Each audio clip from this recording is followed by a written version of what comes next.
Pumping up a tire with the air pump, bike pump, so forth, as simple as removing the valve cover, placing on the stem attachment, turning the unit on. It gives you a visual inspection of how much PSI you have in the tire, 32.5. And when we increase it and decrease it to the PSI and hit start,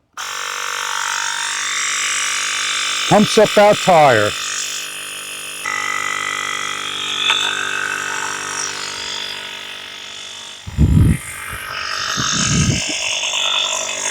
Emergency light, and when it's complete to 36.0 pressure, simply unplug and close up.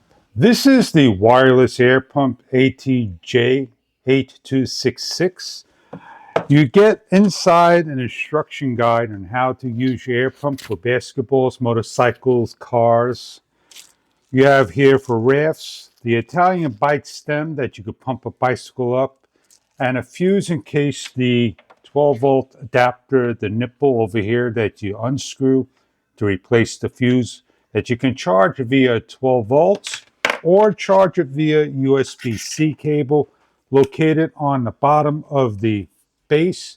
As long as you have, it also has a power bank. You can charge a smartphone or anything USB-C rated as well.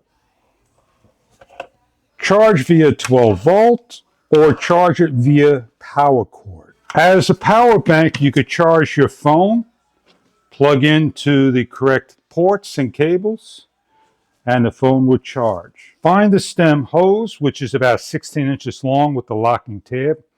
Place the gold brass into the top where the light's at and twist on. Find your pump stem if it's American. If it's a foreign plug or you need an adapter, you have an adapter that you can simply plug in to the stem. Plug in, close up, pump.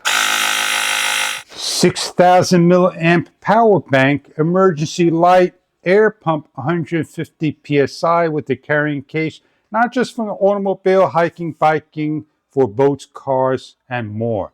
Enjoy your product. If this is an air pump that you are looking for to pump your bike, motorcycle, basketball, pumps, rafts, and so on, with the 5-nozzle kit and the package that you can put into a velvet bag, I hope you enjoy your product if this is something you are after.